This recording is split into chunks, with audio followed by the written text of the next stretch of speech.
the fourth race of the 2024 season underway and concluded, all in the space of one weekend. We finally are starting to gain a little bit of an idea of what the pecking order is in the season. It seems Red Bull has managed to get back on top of some of the technical issues that plagued them in Australia. Ferrari still seems to be an outright second, and the rest kind of falls in as they do. Welcome to Wheel Nuts. My name is Jordan, as you've probably become accustomed to. On my left for you is the beautiful, the lovely Chris. Chris, how are you doing?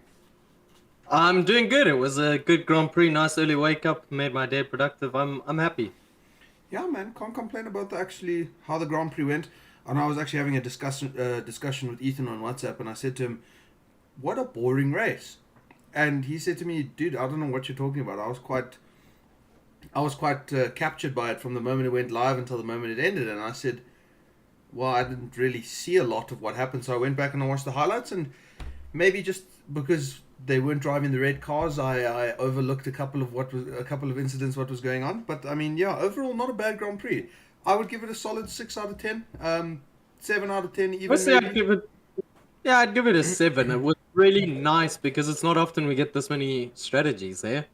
I mean, that's Normally it's very quite true. similar. So I was a bit that for me was disappointed. quite cool. Yeah, I was a bit disappointed that the weather didn't play a bit more of a factor in the weekend.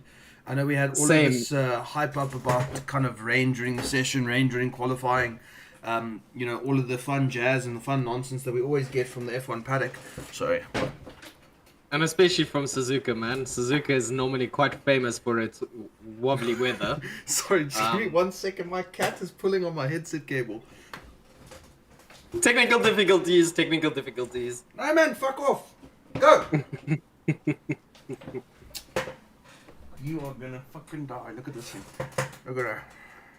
Oh, if it's not the cat, it's my rabbit. So we constantly Okay. have Sorry, I don't know what I was issues on saying. this side.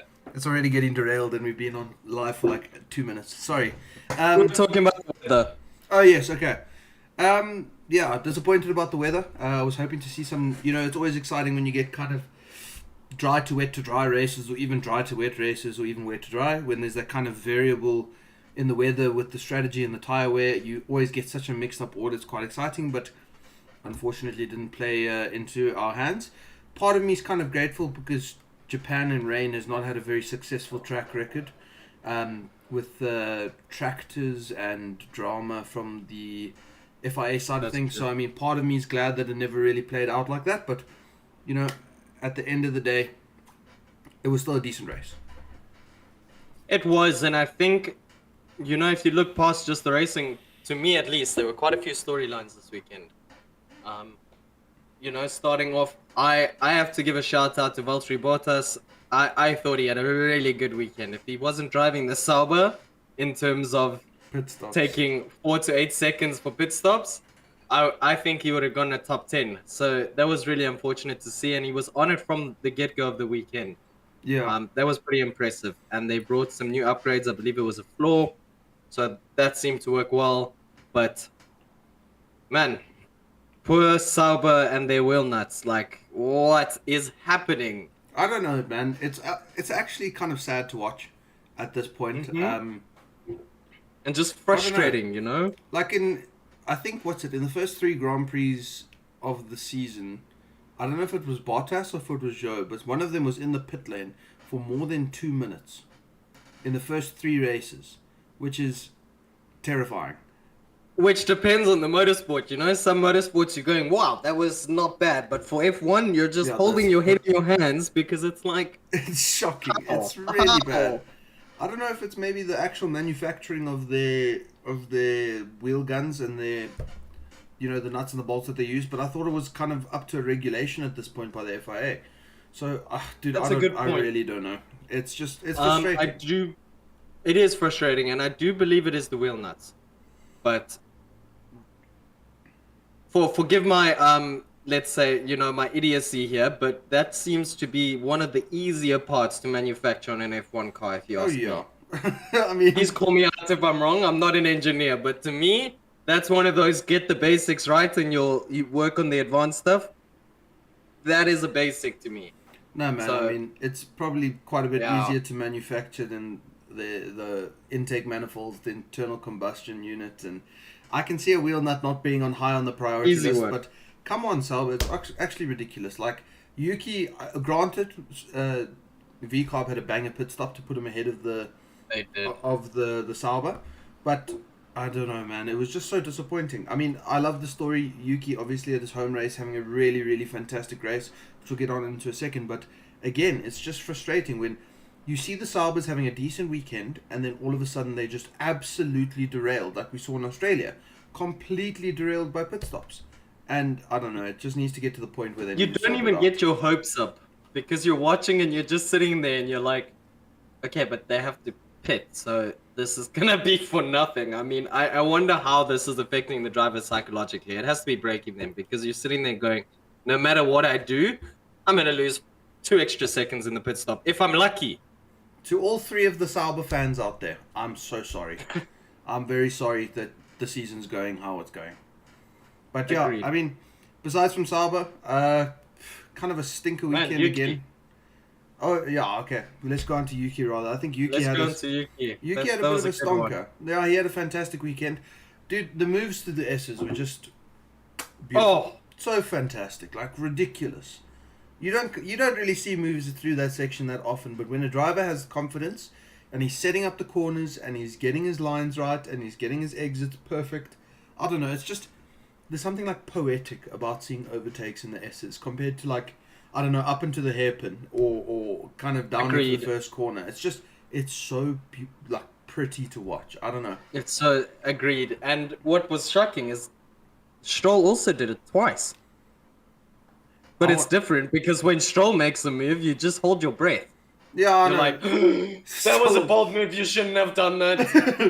Because, I mean, at least with Yuki, there's like a 70-30 chance that somebody's going off the track. Agreed. With Stroll, it's more like 60-40, but skewed in the other way. Like 40% chance of success, 60% I was about to chance say, of disaster. that's nice of you. Yeah, I mean, I don't know. Stroll is just, he's one of those characters, and I would love to speak about him a bit this weekend, because this is also the kind of same time frame of races where last year his season completely derailed, and he didn't manage to get it back up and going for the longest of times. That's true. I don't know. I would like. Okay, wait. Let's get onto that in a bit. Yuki again, fantastic race, great, brilliant race. Lovely to see the home fans supporting him. I don't know. I've never seen. And they went crazy when he made moves. Eh? Yeah, it was crazy, especially there by the grandstand by the S's. There's a video. Yeah. There's a video camera from somebody who was recording in the grandstand, and just hearing how many people were going absolutely buck wild when he was making the moves to the S's. That was very heartwarming. It's very wholesome to see like a That's driver in his home race doing well, scoring points, and I don't know. It was just a good result for VCarb. I mean, besides the other car, and I mean, good overall result Especially for Yuki. when it's what, his third year there? Yeah, exactly. And he hasn't had any points. So that sort of added to the anticipation, and wow, it was. I was happy to see it. It was one of those where I was very sad because Bottas really at some points deserved it, Yeah. but Yuki at the same time did what he needed to, smart, cool-headed, and precision. Exactly so that, Credits where credits due. No, I mean, really.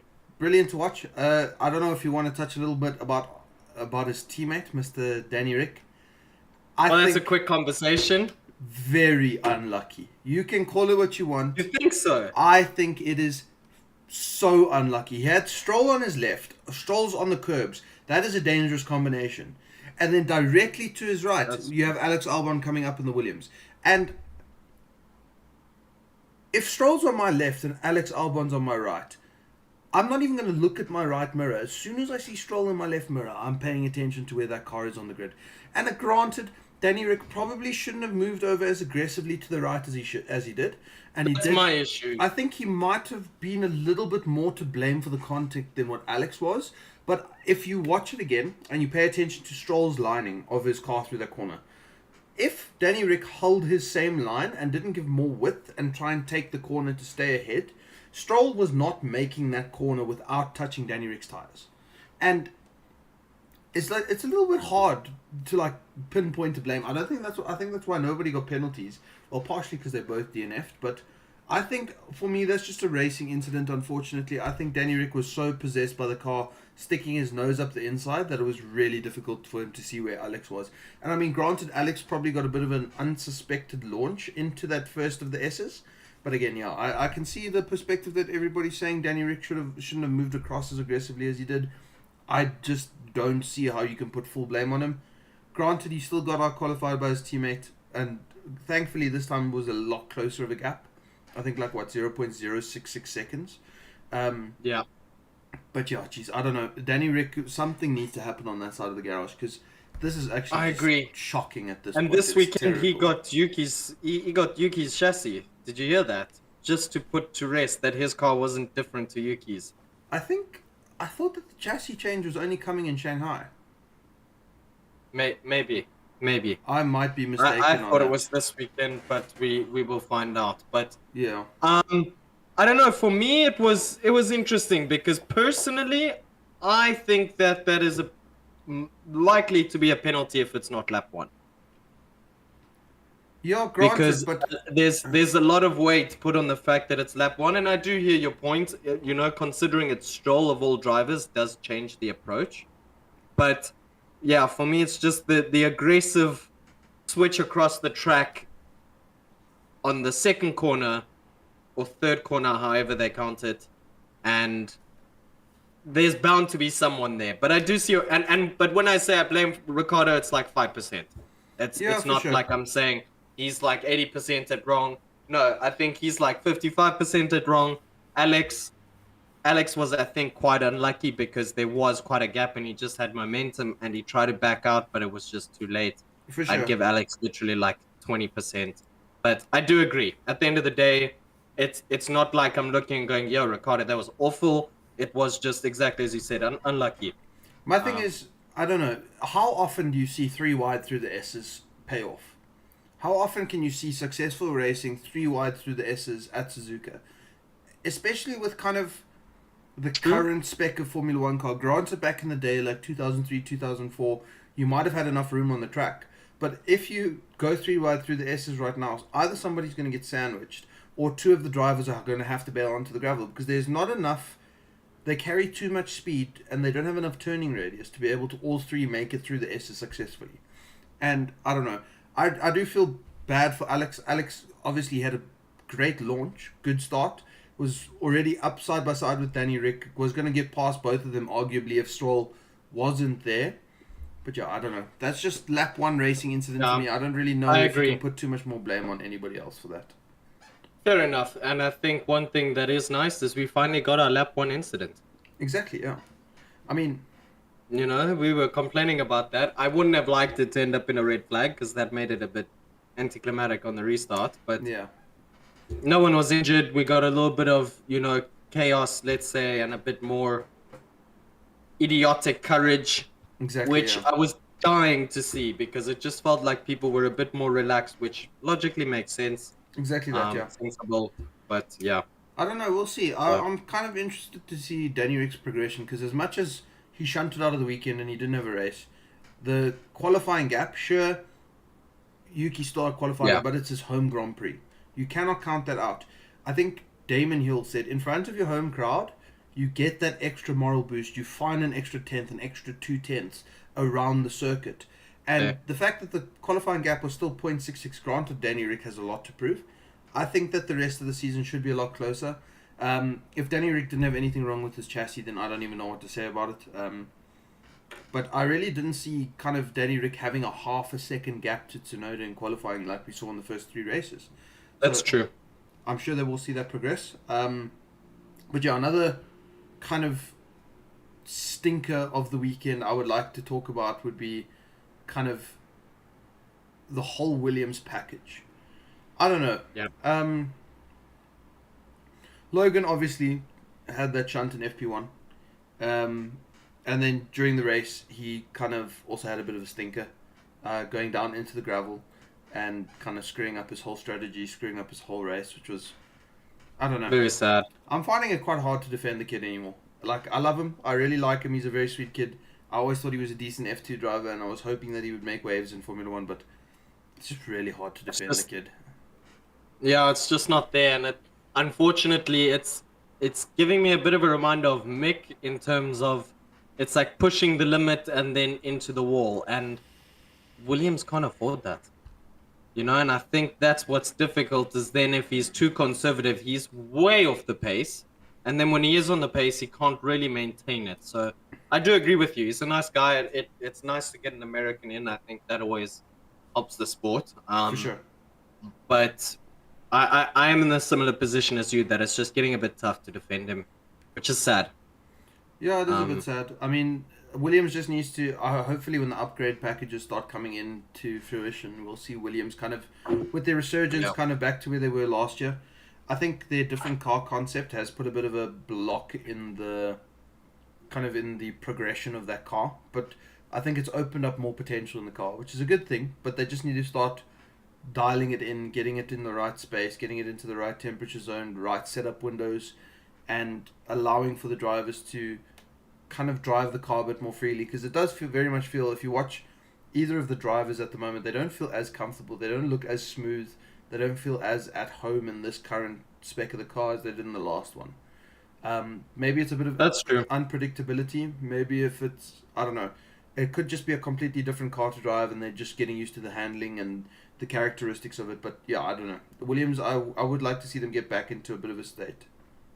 I do also think that this year is not necessarily a complete write-off for them, but at least the first half is a bit of like a, because James Vowell's gone in there and as I'm sure you know, they had an Excel spreadsheet for their spare parts. I mean, come on. So I think a lot of it is just sort of ground level infrastructure implementation to then build upon, or at least I'm hoping. So I've got quite high expectations for them at the back half of the season and maybe next season. But with how they're crashing, I don't know where they're going to find that money to keep upgrading. Yeah, I don't know. That's frustrating. And I mean, I've had so much hope for the Williams project now that James Vowles has come in. I respect that man Same. quite a lot in terms of his Formula One stature. It's just they need to figure out something like, kind of back in the days when they still were running the Martini liveries, 2017, 2018, 2016. I mean, they had a decent package. They had a podium containing package. And when Williams is competing in Formula One for points, for podiums, it's a great thing for the sport. Because of I the agree with history, that. because of the heritage, because of the name Williams. Sir Frank Williams is undoubtedly one of the greatest minds in Formula One. And the ragtag team he was able to assemble back in the day, kind of working out of this small little garage, low budget, low pay, to become what I think that they're now the fourth most successful team in history, not the third anymore.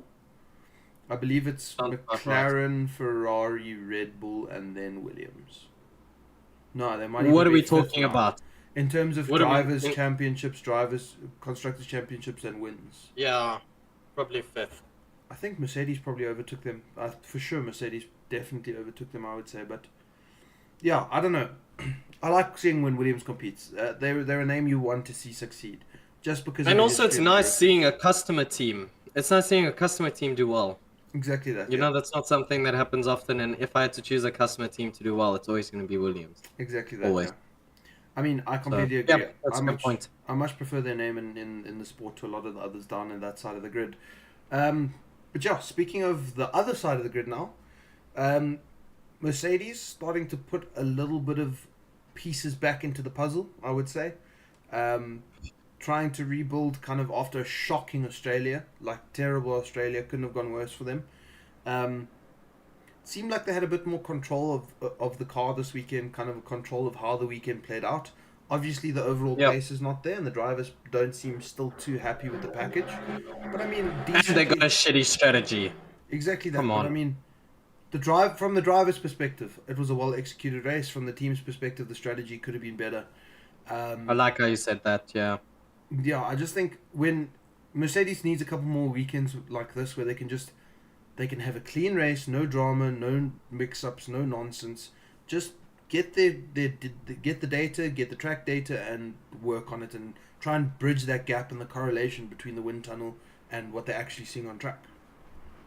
And that's one of the things that is positive around the F1, around the Mercedes camp this weekend, is apparently they are getting closer to that correlation between their wind tunnel their wind tunnel downforce and their real world downforce.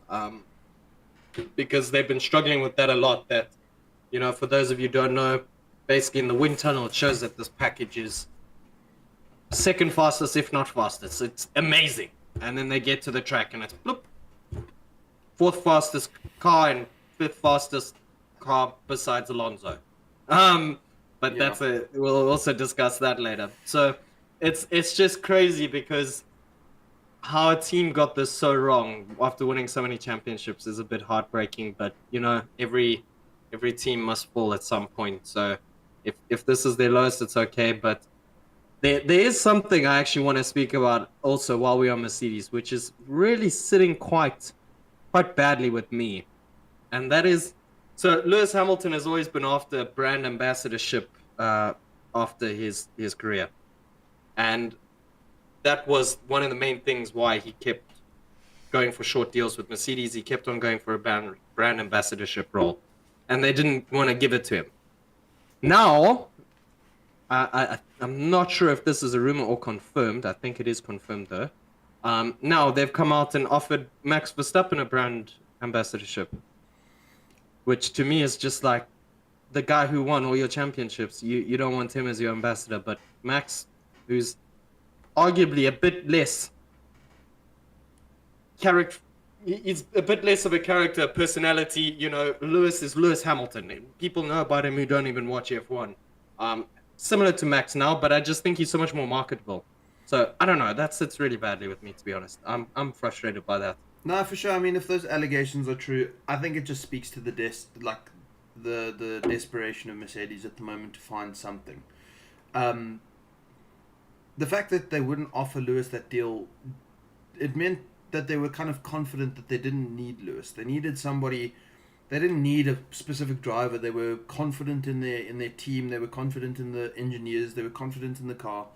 And now that everything's hit the fan with Mercedes, they're like, oh shit, hang on. Yep. Maybe we need that kind of little bit of a boost back into it from a really star driver. And I mean, Max Verstappen is the hottest prospect in Formula One. He is the guy. He is Formula One at the moment. If you ask somebody why they don't watch Formula One, they say, oh, it's because Max buggers off into the distance every weekend.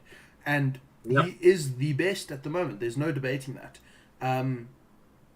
I think that Lewis's confidence has taken a bit of a dash from the car, from the way that these deals have been handled. And if these kind of rumors are true that Max has been offered this brand ambassador deal, it really, really puts a sour note on kind of the whole relationship Lewis ever had with Mercedes. That's exactly. It just shows them that they didn't actually value him as a driver or as an asset.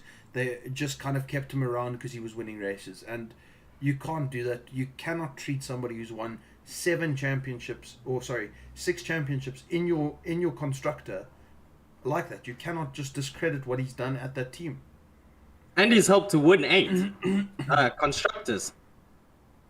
So I totally agree, and I'm getting a little bit frustrated with Mercedes at the moment. I don't know if it's just Hamilton leaving and stuff, but stuff like this. It's the fact that as a Mercedes fan, I've heard the same bullshit from Toto Wolff, I think, every weekend in the last 2 years.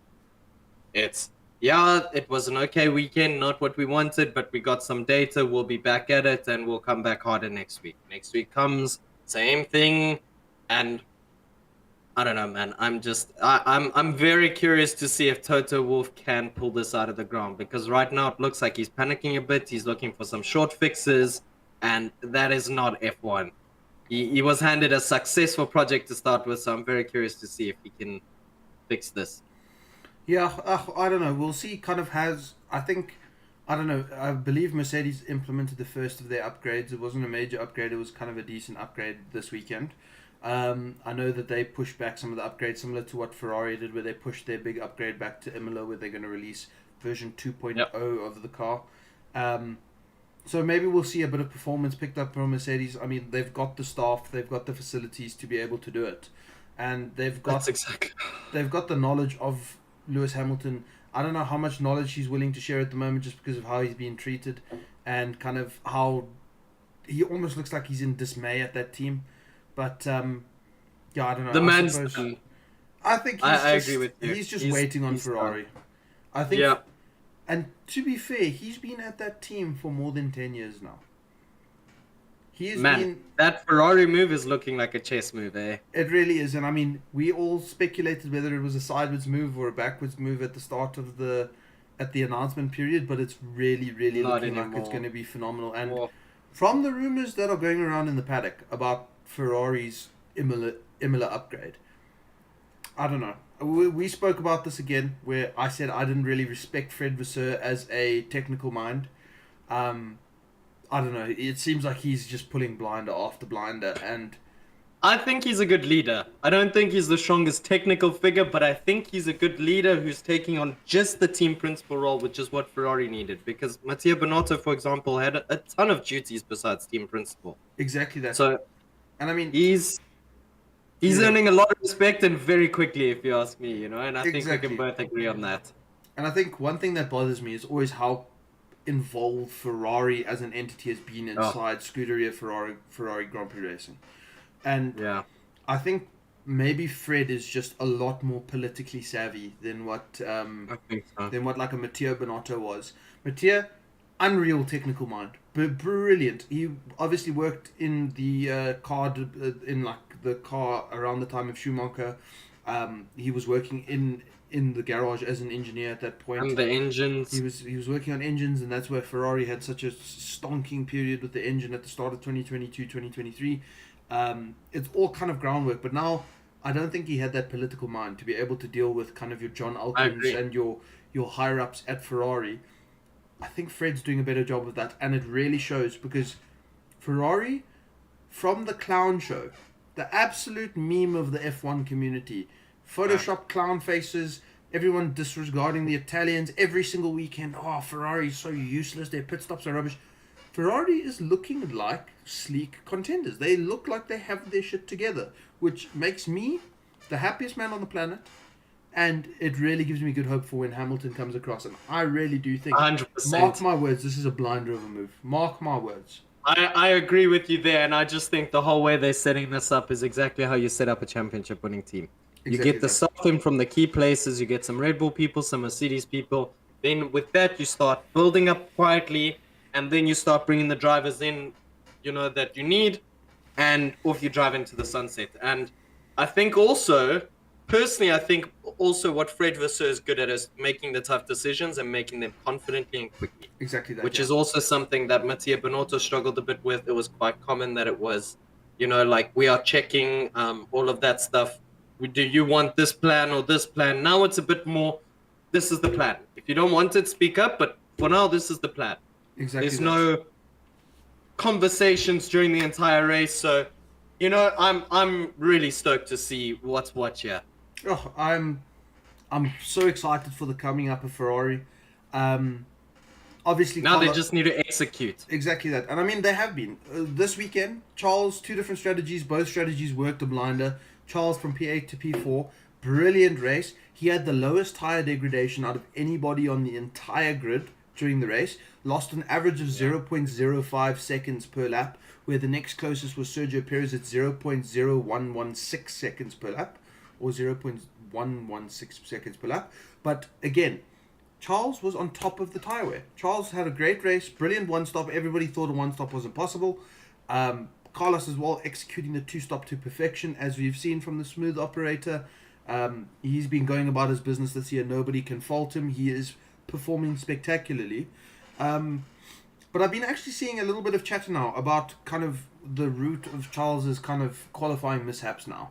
Apparently this year's car, because of the previous year's car being so kind of twitchy, during a warm-up lap, he was able to warm the tires more effectively. He was able to use a little bit of oversteer to kind of slide the tires a bit to get a bit of temperature through them. With this new car being a lot more stable, a lot more kind of consistent of a platform, his preparation laps have not actually been as effective. His tire temps from comparative to last year at the start of his qualifying runs are comparatively lower than what he was doing last year, which is costing him into the second sector. He's only making up time ever in the third sector on Carlos Sainz, which he now pointed out in an interview recently with the whatever the Italian newspaper is. and with the Monegasque newspaper, he pointed out that that is something he's going to try and work on and try and prepare a bit better for Shanghai. It's actually just been a detriment to his race because I mean, if we look at the race pace from both Ferraris, I mean, it's been dead even. It's been comparative. The gaps have been there because of qualifying position, and Charles has always closed up on Carlos, only for Carlos to have fresher tyres and kind of extend his lead a little bit. And then in the final last stint of the race, they're lapping the exact same times. So I don't think it's an issue of Carlos is a better driver. I just think Carlos is preparing his laps better. He's executing the weekends better. Once Charles can kind of bridge that gap, I'm sure that we'll see a lot more even, like a even dispersion of results between the two Ferraris, if not Charles taking back over that team leader role. Because at the moment, Charles is just getting walked over a bit this season, which is very frustrating for me. Because I mean, I swear by him. I forgive his mistakes. He is impossible to sin in my eyes. But yeah, I don't know. This does need to start sorting itself out because Carlos is just walking over him this season. And I do agree, but I do think, at least to me, it's a bit of a double whammy because I don't think Charles is having the greatest of seasons. Some of it is self-inflicted, some of it not. As you mentioned, the tyre warm-up, clearly Sainz has gotten on that a bit better. And at least there's something to point to for him to improve. But as I said, I think it's a bit of a double whammy because to me, I think it's both Carlos Sainz having to, in my opinion, reaching the peak of his career because he's driving out of his mind right now, and then Charles getting unlucky. So yeah. I really, and you know, a lot of people went, if Charles had the same strategy as Sainz, he would have done better. And no, I actually think that each Ferrari driver this weekend, despite having different strategies, had the best strategies for themselves. That's because Charles had a lot of traffic. That is he had a lot of traffic. Yeah, and I mean, getting through all that traffic and preserving those tires, what a masterclass by Leclerc. I can't remember a time where I've seen him perform such impressive tire saving and preservation. That's actually a good point. That makes me hopeful because I don't think we've seen him drive a car yet that has this potential of this low degradation. Because all of the previous cars, the Ferrari iterations from about 2019 onwards, have just been tire eaters. That's very true, and either relying on engine or relying on aero to sort of get a bit out of it. And I mean, they got away with it exactly in 2019, 2020. They got away with it because they could just put more aero on because they had such a dominant engine. I wouldn't say 2020 if we saw what happened to Seb. True. 2019. Yeah, let's go 2019, 2018. The back end of the 2019 season when they got their mysterious upgrade. Exactly. But, Yeah, so from that perspective, I think, and it, as mentioned earlier by you, Ferrari are pulling chess moves. They are really executing at a high level right now, and it's so exciting to see because they pulled out two fantastic strategies that I think 2 years ago they wouldn't have done. No, not a chance. Not a chance. And not have executed as well as they did because to get from 7th and 4th to 3rd and 4th, pretty much a 1-2 in the case of excluding Red Bull, they're on it. They are on it this year. Yeah, dude, it just makes me really happy. A consistent Ferrari for me is just such a refreshing change because the consistency of that team over the previous couple of years, and that's kind of what Ferrari said that they were aiming to do at the start of this season was fix their peakiness. The fact that their car was performing fantastically at certain circuits and terribly at others. And I don't know, everybody seems to clump Red Bull in its own category and then kind of Ferrari, Aston, Mercedes, McLaren, Aston, Mercedes, Ferrari in another category. It's just Fernando Alonso. I mean, but I would even argue further. I would say it's Red Bull, Ferrari, then the rest. Because, I mean, I agree. If we look at all of the Grand Prix this season, the clear second fastest car has been the Ferrari. And, I don't know, I'm very excited to see what happens at Imola. Rumours are that there's more than 6-7 tenths of lap time that's going to be found in the car. That is insane. And if that's the case, it's going to put them on par, dead on par with Red Bull with their expected upgrades. So yeah, I don't know. It just kind of, if Charles can sort out these kind of, warm-up lap and preparation lap issues that he's having, I can really see. Even if Ferrari become even, dude, the points in the Constructors' Championship and the Drivers' Championship are not very far apart. And I doubt they'll get too much further apart by the time we reach Imola. So there's actually potential don't kill me for saying this. Don't chase me down with pitchforks and torches. But there is a potential for a title fight if Ferrari can get on top of it. I've been hurt too many times to buy into this. I don't know. Maybe I'm delusional. Because I don't see it as delusional, but my biggest fear is how much Red Bull have left in the tank. Yeah, that's true. That's my only fear. That's true. And that's why I don't want to jump on it, but, you know, Red Bull, sometimes you think, oh, they're just like 6/10, and then you bring a 6/10 upgrade, and it's like, oh, they're just 4/10. And then you bring a 4/10 upgrade, and it's like, oh, they're just 3/10, and you're like, bro, what? So that, yeah, don't don't break my heart. Don't get me excited. Yeah, I don't know. I would love to see it. So, I would really like to see it. Part of me is maybe just Both kind of drivers being so on par Dude. would make it exhilarating. Bro, I cannot. If that happens, I might just fall over backwards and die tomorrow. I cannot think of a prospect better than 2 Ferrari drivers versus Max. Because, I mean, we probably do need, if there was a title battle, we would probably need both of them to be able to challenge him for the drivers. But and to execute strategies, etc. We'll kind of see. That would be crazy.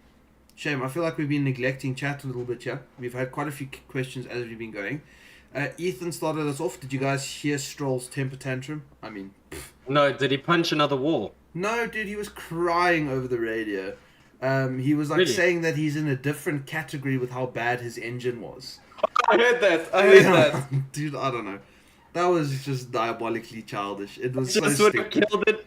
Bro, can you imagine if F1 did one of their like classic The Office memes and just panned to Alonso down the straight overtaking someone? Oh my god. Dude, and you know what? It's very what funny. is happening?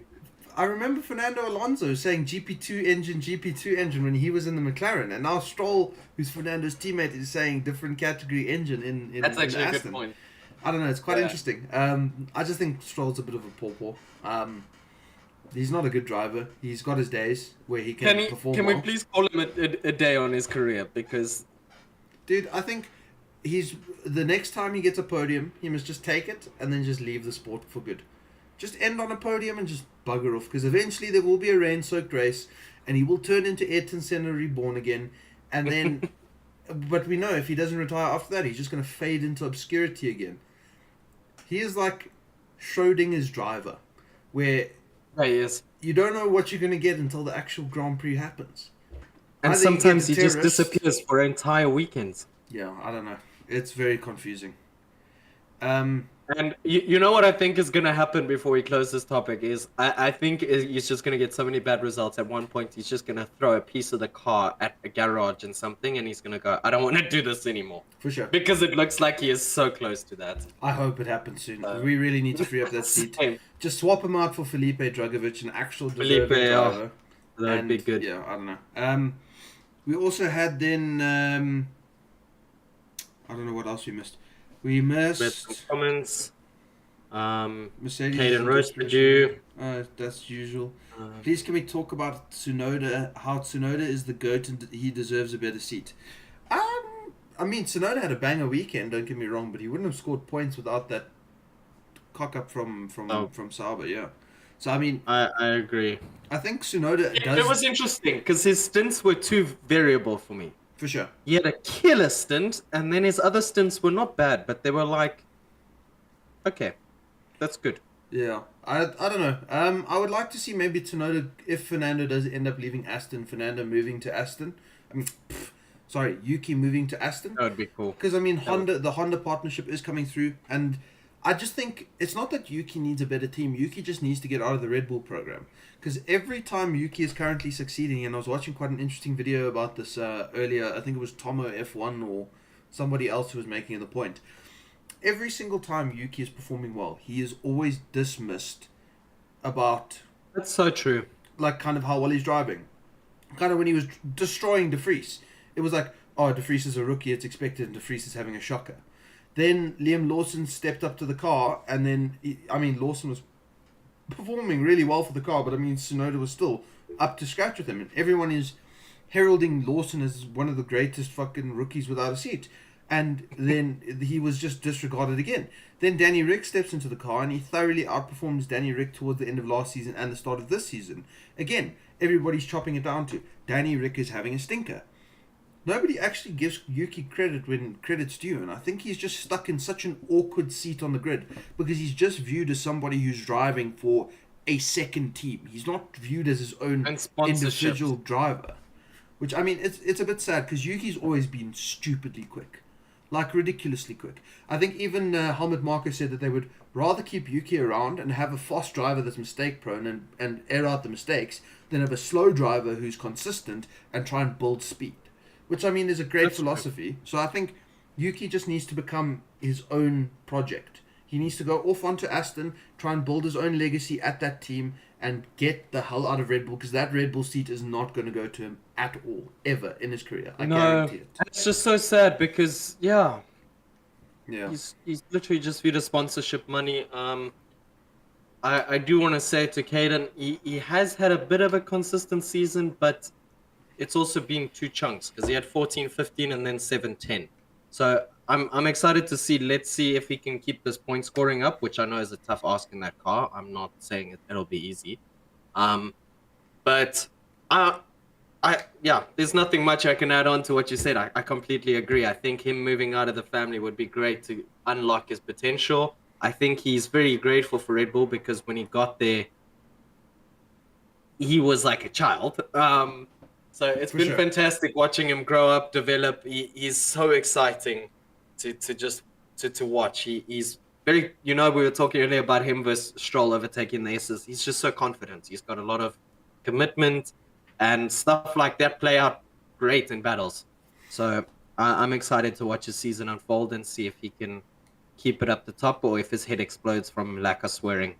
Yeah, That's another storyline to watch. I don't think I was very heated with Yuki at the Bahrain GP when he pulled this incident because it just seemed like he had gotten his head cooled down again, and then he had one of those explosive outbursts, and now now he kind of is coming back into his own. And I think if he wants to get out of that team, he just needs to kind of brand himself as a reliable, level-headed driver.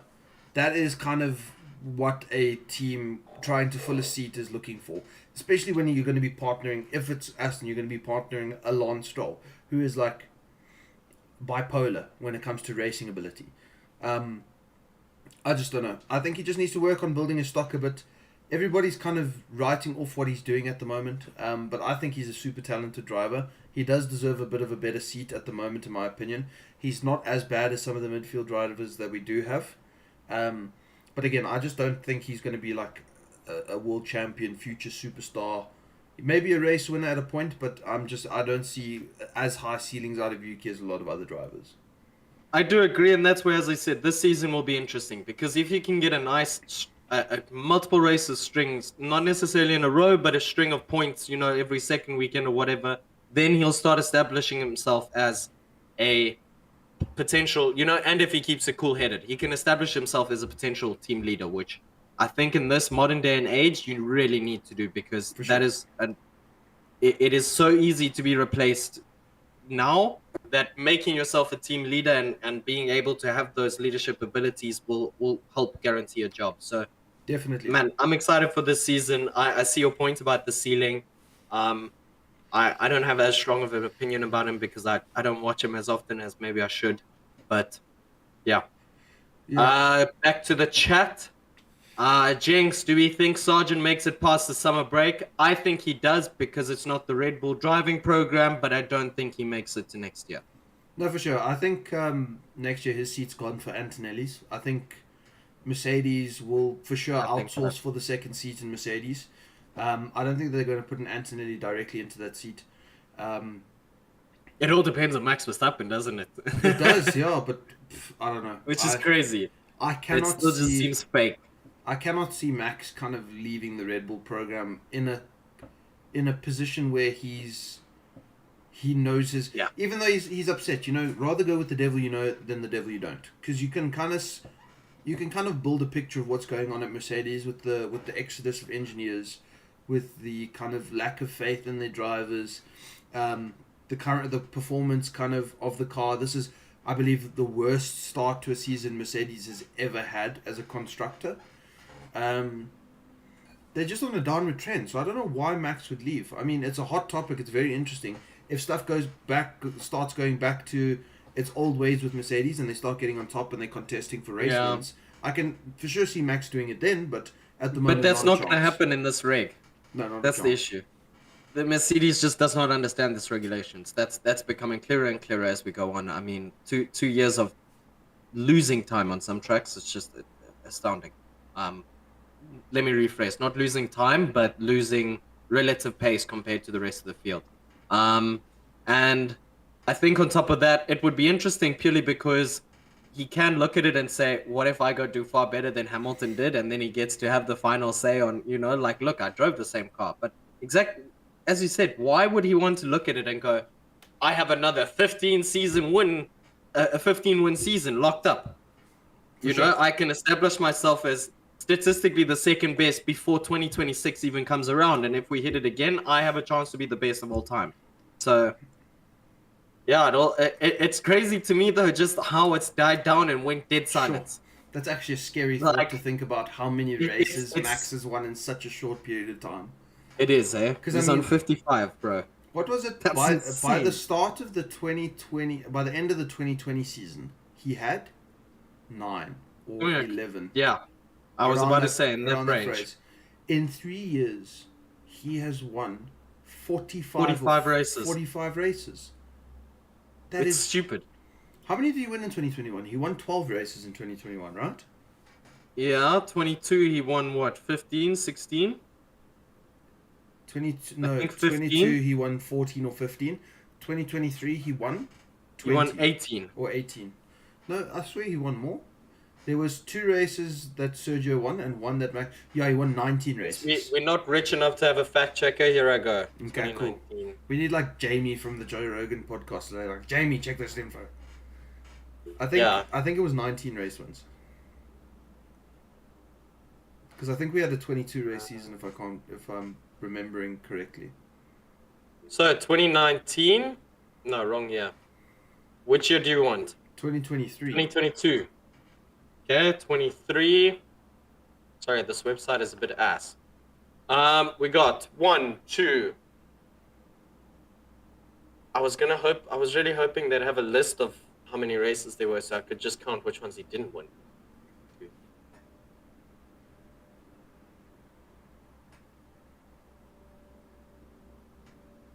I'm pretty sure it's around 19. 19. Yeah. Yeah, that makes 3 sense. races but that he didn't win. The fact that he could have 100 race wins before he wins his 5th or 6th drivers is scary. Like, that is unheard of. I don't think it is. I don't know. You can correct me if I was wrong, because I mean, I didn't pay. Obviously, I was too young to really remember exactly what was going on in the Schumacher days.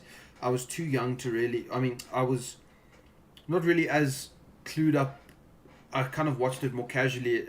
F1 kind of between the turbo hybrid era and like the V8 era. But I don't ever remember seeing anybody who was as outright dominant as Max is. Like, Lewis had his streaks of race wins, but it was just never... there was still a chance going into a weekend that Seb would take a win away. That Nico would... You know what's insane? A great chance Nico would win the race back in like 2016, 2015. That's true. That's very true. But yeah, sorry. 2002, Michael Schumacher finished every race on the podium. That's mad. Max didn't do that. Yeah, he missed one race. Oh, okay. Are we gonna go into the whole Schumacher debate? This is my goat. I will always defend my goat.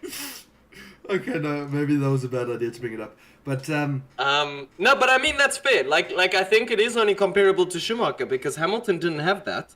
Yeah. Only Schumacher had every podium at every race, and so it is unheard of. And to have that many wins in such a long season makes it even more impossible. Exactly that. And I think even with Schumacher getting every podium in every single race of that season, I think I saw the stat. Max Verstappen has the highest finishing average out of any Formula One driver in history in the 2023 season. That's believable I because think he had his- 2 seconds and a fifth. So Yeah, the average his- would have been like 1.7 or something. Yeah, around there, and I don't think anybody's gotten as close to that as he has. Let's check. 2023. I think the average finishing position for Max in 2023 was like 1.61 or 1.41 or something like that. 1.27! Oh jeez. Okay, yeah. No, I mean undoubtedly that is the most dominant What? season in Formula One history. Like no question. 100%. Highest. I don't think it's the highest percentage race wins. I still think that goes to somebody back in like the 50s, 60s, like Fangio. Probably. Because he was one of those freaks that entered like 30 races and won 20 or something stupid. Yeah. Obviously not quite 30, but you get my point. For sure. No, I think okay, maybe my stats are wrong, but I'm pretty sure he's not the highest win percentage in a season. So Schumacher in 2002 only had 1.41, and he only won 64.7% of races that year. Jeepers creepers. Yeah, no. I mean, that was just unprecedented. That's insane. Let's just hope that these Ferrari Imola upgrades can kind of prevent us from having another kind of, max season. Yeah, Fangio had a winning percentage of 46%. No, man, I'm sure that there was Next one that was highest is 40%. Just crazy. different. Yeah, I it's can't the highest. remember. But yeah, I Max don't know. Verstappen currently is 30% plus minus, similar to Hamilton. So Yeah. and that's what's scary is you just look, if they do have another season like last year, these records are really not. Dude, don't even say Hamilton's records are like. that. Don't even say that, bro. Don't even bring it up. If we Imola, have Jordan, another... Imola. Come on, boys! Come on, boys! We got it. We got it. I know that we got it. Oh, dude, I don't know. This is getting quite frustrating now. But you know what? This is kind of reminding me. The end of 2021, Mercedes obviously dominated that season, but Red Bull had kind of isolated themselves as the second best challenger. And 2021 or 2020? No, the end of 2020. Because obviously 2021 Okay. we had Max's first title. Yeah. Kind of at the end of 2020, the gap between Mercedes and Red Bull was very, very small. And I can see that kind of replaying itself. Because whenever we see a regulation change, whoever kind of goes into that next regulation with momentum, kind of the guys who are the last race winners or the guys who are That's true. on the most positive trajectory, they tend to go into that season with dominance. Like 2013 Mercedes was by far the most promising prospect to dethrone Red Bull. 2020, as I said, going into that season, Red Bull was the most promising prospect to change up on Mercedes, and they had the momentum. Ferrari has got Even the momentum. 2009. Oh yeah, that's very true. 2009 with Red Bull, they were starting to gun it at the end of the season, and For then sure. 2010 came in and it was a cakewalk. So that's a super good point. And again, the tails are aligning. You got a 7 times championship champion coming to Ferrari. Arguably 8-time for that demographic of the viewers. That demographic is me. No, I'm kidding. I've made peace with it. I was reading something the other day that really impressed me with Hamilton, and this is one of the reasons I've quite liked him. Is he said, after 2021 he was very conscious of the next 50 meters he walked, because he was very conscious of a mini him watching the sport at home and seeing, how does my hero deal with this? And to me, that was just impressive. Like, you've just lost the championship in the most bullshit way possible. And you go congratulate the guy who won, which obviously it wasn't his fault. But at the moment, you're not going to think like that. They crashed how many times that season? So, I don't know. Stuff like that impressed me. And just the way he spoke about it, being conscious of kids watching, that he wanted to be a good role model. I was impressed. I'll give you a little bit of insider info here. My mom and my brother, when Hamilton was announced to join Ferrari, when I got to their house to go and watch the next Grand Prix, they said to me, "How angry are you?" And I said, "I'm not angry at all. I'm excited. I don't like Lewis when he's winning, because he seems like a cocky prick. But when he's not winning, he's still the same dude. he doesn't all of a sudden go into like this depressive, angry mode, or like he doesn't cuss out his team. He's still a really humble guy. And when when you seem to be like super humble but overly successful, it seems to be like a bit of a PR stunt, if that makes sense. Yes. And I always used to call him Mr. PR because I always thought that his speeches were the exact same every weekend. I agree. It was all a PR stunt. But I mean, Felt robotic. It felt very forced. Exactly. Even when they're now not winning, he's still the same guy. And that's why when they asked me, are you angry that he's joining? I said no. I'm chuffed that he's joining. To have somebody with the experience of Lewis Hamilton, with the success of Lewis 100%. Hamilton, with the driving ability and the speed of Lewis Hamilton, even at his current age and his current, slump that he's in at the moment, I am. Listen, everybody's saying Ferrari made a mistake. No, they didn't. How can you make a mistake replacing Carlos Sainz, who's at best a race winner, with a 7-time 103, 104 Grand Prix winner? You can't. Yep. You can't equate those two people. Greatest qualifier of all time, greatest race. There's so many things you can just say he's the greatest. Yeah. Lewis Hamilton is a better asset at Ferrari than Carlos Sainz. You can argue all you want, Charles Leclerc versus Carlos Sainz. I mean, they're quite even. Charles has the overall pace, Carlos has the overall consistency.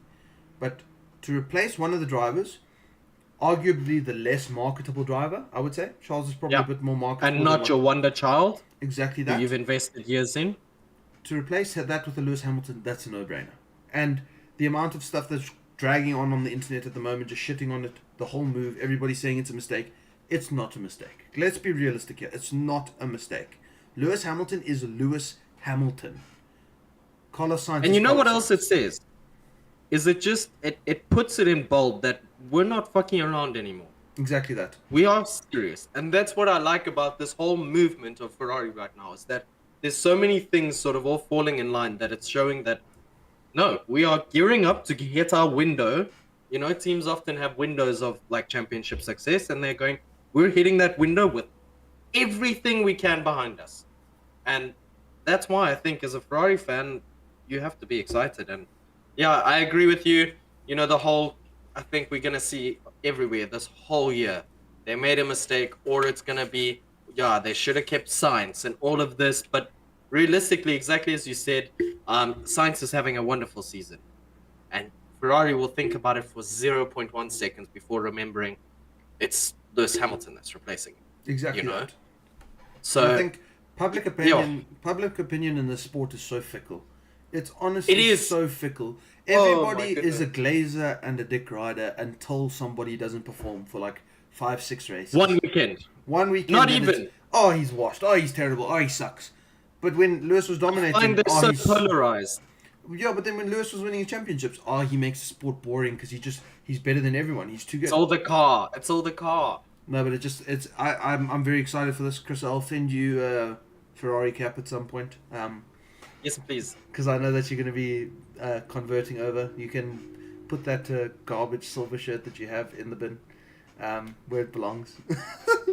Jordan, if you're not talking nice to me, when I go watch F1, I'm going to make Charles Leclerc sign my shirt. No, dude, don't. Shut up. And then I'll wear it in front of you. No, you wouldn't. You wouldn't ever.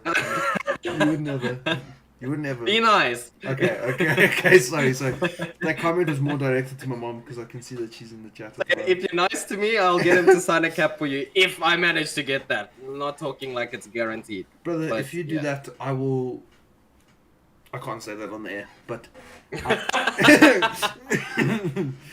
I'll be very grateful if you know what I mean.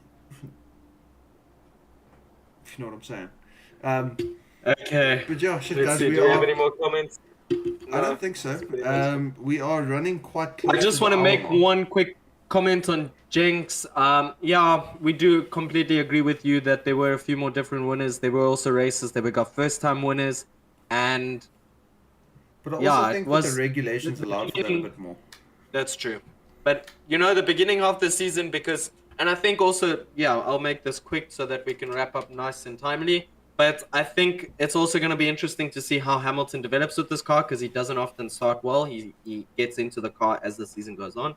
At least in the beginning of the season, you got excited. You thought, oh my God, Bottas can win. Max, credit where credit's due, just hits the ground and it's like, But Imola, let's see. Yeah, let's hope. Let's pray. Um, there's a very funny meme that I saw the other day, which I think is a beautiful way to lock it off because it's kind of how I'm feeling at the moment.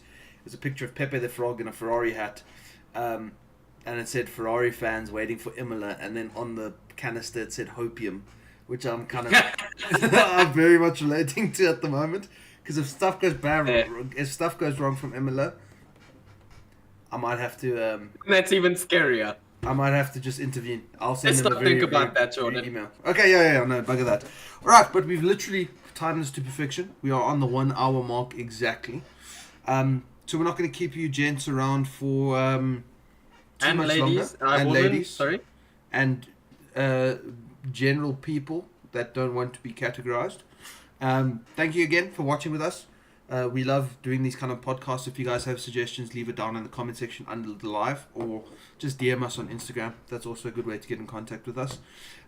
Speaking of Instagram, as per always, Instagram and X at WheelNutsF1. Go and follow right now. If you don't, I'll beat you up.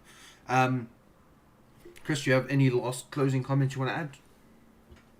No, thank you so much for your comments and your engagement. As usual, we appreciate it so much. It really helps with the podcast. We are trying to get better at addressing them at the time so that, yeah. So please keep on commenting, keep watching, keep tuning in. Cool. If you guys have anything to add, too late. We're closing off the stream now. But if you do want us to respond to any more questions, please feel free. I know a lot of you in here, you do have our personal number. Shoot us your personal messages. For those people who don't really get in contact with us through that way, just DM us on Instagram, DM us on Twitter. We love having debates about Formula One. We love speaking about Formula One. But otherwise, Also, guys, if more people keep asking, we can start doing more questions on the show. So, we're pretty small. for sure that. So we will answer them. Hundreds. And then, guys, again, thank you for tuning in. We're going to leave you guys to it until the next race. I believe next one is Shanghai. We'll see you around then. Exciting stuff. Cheers.